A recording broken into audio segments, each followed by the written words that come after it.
கேள்வி நேரம் நிகழ்ச்சிக்காக உங்களை மீண்டும் வரவேற்கின்றேன். கட்சிகளினுடைய கூட்டணி கணக்குகள் இது பற்றி தான் நம்ம வாதிச்சிட்டு இருக்கிறோம்.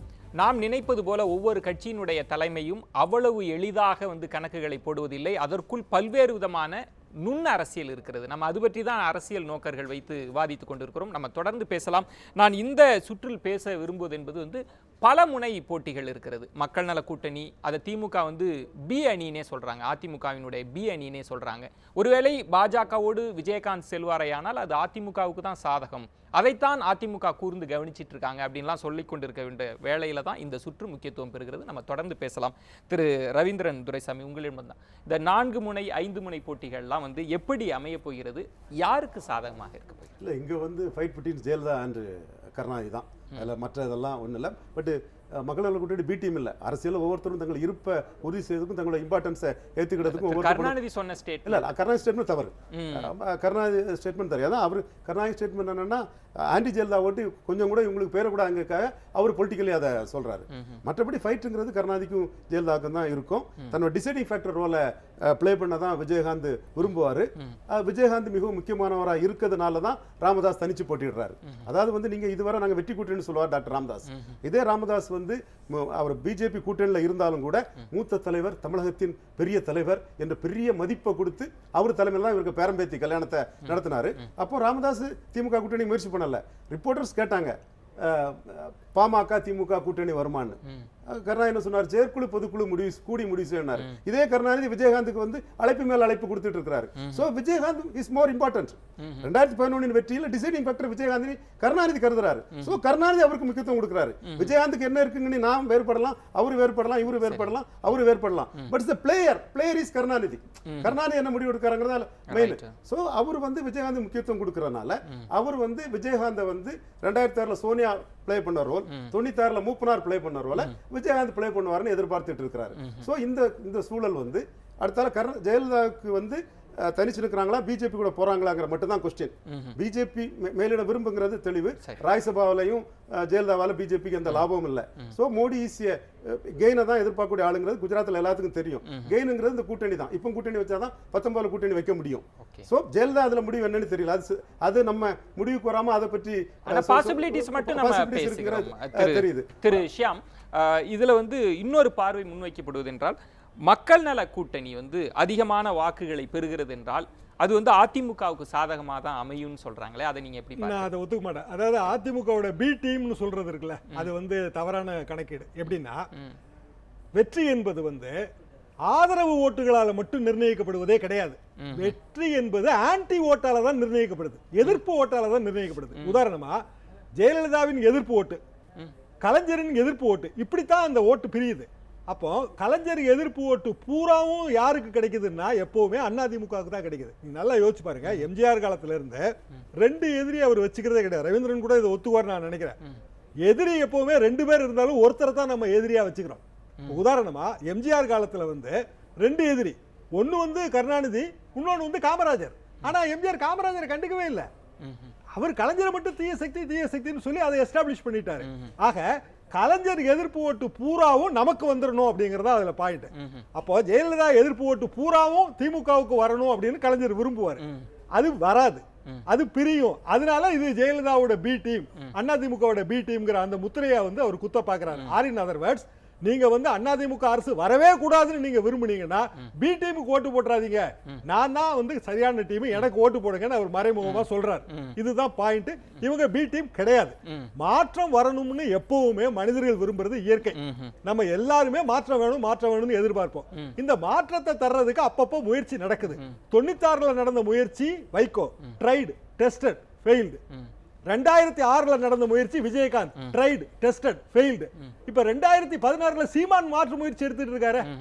அவருக்கு ஈழ விடுதலை ஆதரவு ஓட்டு கையிலேயே 5% இருக்கு. 5% ஓட்டு குறைந்தபட்சம் ஈழ விடுதலை ஆதரவு உணர்வாளர்களோட ஓட்டு. இந்த 5% முழுவதும் அவருக்கு தான் இருக்குன்னு சொல்ல முடியும். ஆமா, இப்ப காங்கிரஸ் என்னைக்கு காங்கிரஸ் திமுக கூட்டணி வந்துச்சோ அன்னைக்கே திமுக இந்த 5% ஓட்டை இழந்துருச்சே.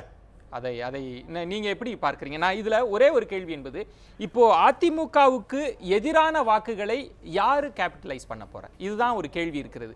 இந்த அணி வாங்குது அப்படின்னா அது ஆட்டோமேட்டிக்கா திமுகவுக்கு பாதகத்தை ஏற்படுத்தாதா, பாதிப்பை ஏற்படுத்தாதா? இல்லை அதிமுகவுக்கு எதிரான ஓட்டுகள் என்பது வந்து மக்கள் நல கூட்டணிக்கு தான் போகும் தான் நான் நினைக்கிறேன். ஏன்னா இப்போ அது போயிடுச்சுன்னா ஆட்டோமேட்டிக்கா அது அதிமுகவுக்கு சாதகமாகவும் திமுகவுக்கு பாதிப்பை ஏற்படுத்தும். ஏன்னா மக்கள் நல கூட்டணி அந்த அளவுக்கு வீச்சாக வர வாய்ப்பு இல்லைன்னு சொல்றாங்களே. இல்ல வாய்ப்பெல்லாம் இல்லைங்கிறதே வேற. இது வந்து இல்ல நான் நோக்கரா தான் நான் கேட்கிறேன். ஒரு ஓட்டு எப்படி சாரா போகுதுங்கிறது மட்டும் தான் நம்ம பேசுறோம். அப்படி பார்த்தா நீங்க அதிமுகவுடைய ஓட்டுகள் பெரும்பான்மையிலும் மதிமுகவுக்கு தான், அது மக்கள் நல கூட்டணிக்கு தான் போகும். இப்போ இன்னொரு ஒரு சினாரியோ நான் இன்னொன்று பார்க்குறேன். இப்போ 2011-14 அன்றைக்கு கூட்டணிகளில் இருந்த பாமக தனியாக நிற்கிது. இவர் வைகோ வேற இடத்துக்கு போயிட்டார், தனியாக நிற்கிறார். திருமாவளவன் திமுக காங்கிரஸ் கூட்டணியில் இருந்தவர், அவர் தனியாக போயிட்டார், வேற கூட்டணிக்கு போயிட்டார். இப்போ இந்த 3 கட்சிகளுமே வந்து இன்றைக்கு தனித்தனியாக பிரிஞ்சு நிற்கக்கூடிய ஒரு சூழல் ஒன்று இருக்கு. ஆக நான் என்ன சொல்றேன்னா, இது 14யோ 11யோ இப்போ வந்து நம்ம இதில் ஒப்பிட்டு பார்க்க முடியாத ஒரு சூழ்நிலை. அப்படி வரும்போது நான் என்ன பார்க்குறேன்னு சொன்னால், இன்றைக்கு அதிமுகவுக்கும் பாஜகவுக்கும் ஒன்றும் பெரிய மோதல் இல்லை. அதனால இவங்களுக்கு இந்த வழக்கு இந்த மாதிரி விஷயங்கள் இருப்பதனால இப்போ வந்து பாஜகவோட அதிமுக அல்லது பாஜகவும் அதிமுகவும் கூட்டணி அமைப்பதற்கான ஒரு வாய்ப்பு இருக்குது ஒன்று. அதில் இன்னொரு விஷயத்தை நான் எடுத்துக்கொள்கிறேன். இப்போ இவர் ரவீந்திரன் துரைசாமி சொல்வதில் ஒரு பிரச்சனை என்ன சொன்னால், அது ஷாமும் சொன்னார். இப்போ அதிமுகவும் பாஜகவும் வரதுனால பாஜகவுக்கு பெரிய அளவுக்கு ராஜ்யசபாலையோ மற்ற இடத்துலையோ எந்த விதமான பெனிஃபிட்டும் இல்லை. ஆனால் அதை அவர்கள் எதிர்பார்த்து இன்றைக்கு பாஜக இல்லை. இப்போ பாஜகனுடைய அழுத்தம் என்ன என்று சொன்னால், தமிழ்நாட்டில் அவங்களுக்கு ஒரு ஃபுட்ஹோல்டு வேணும். அதற்காக அப்படி வரும்பொழுது அவர்கள் இயல்பாகவே அந்த ரொம்ப நாளைக்கு முன்னாடி இவர் சொன்னார், நம்ம ராஜாவும் சொன்னார், பொன் ராதாகிருஷ்ணனும் சொன்னார், அதிமுகவும் நாங்கள் தான் நேச்சுரல் ஆலை. அத்வானியே ஒரு முறை குறிப்பிட்டார். நம்ம தொடர்ந்து பேசலாம். திரு பெருமாள் மணி, உங்களிடம் கேட்க வேண்டிய கேள்வி என்பது, மக்கள் நல கூட்டணி உடையும், தேர்தல் நெருங்கன்னு திரு அன்புமணி ராமதாஸ் சொல்கிறார். இந்த புதிய வாக்காளர்கள் நிறைய பேர் வந்திருக்கிறாங்க, அவர்கள் திமுக அதிமுகவுக்கு மாற்றாக போவதற்கான வாய்ப்பு இருக்கு அப்படின்னு சொல்றாங்க. அதை தாண்டி கருத்து கணிப்புகளிலேயே கருத்துக்களை தெரிவிக்காதவர்கள் அப்படின்றது ஒரு 50 விழுக்காடு வருகிறது, அது பிரியலாம்னு சொல்றாங்க. இதெல்லாம் நடப்பதற்கான வாய்ப்புகள் இருக்கிறதா திரு பெருமாள் மணி?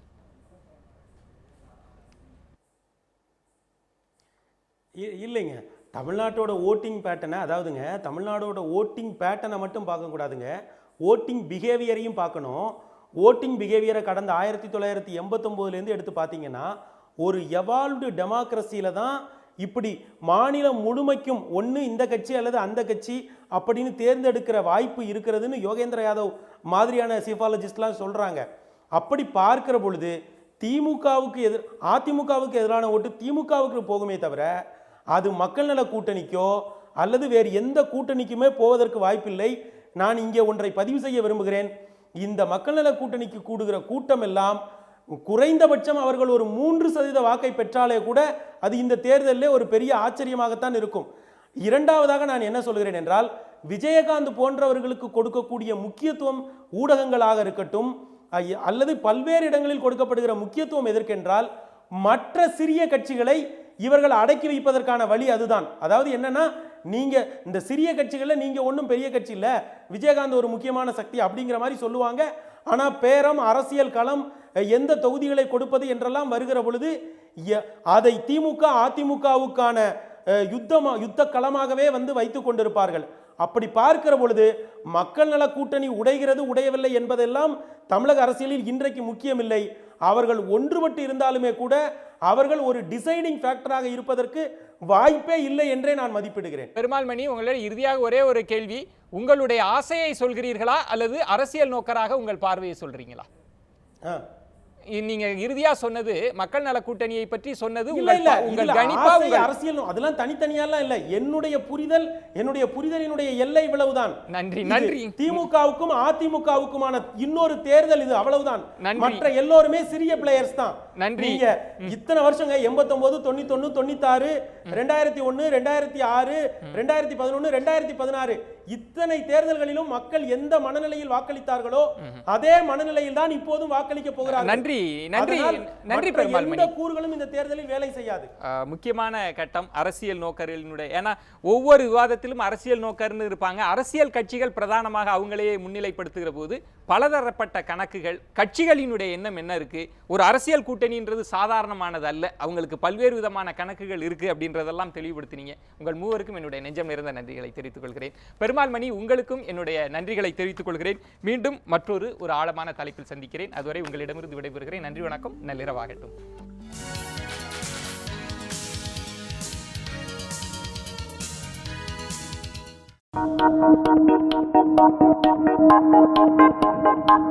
Thank you.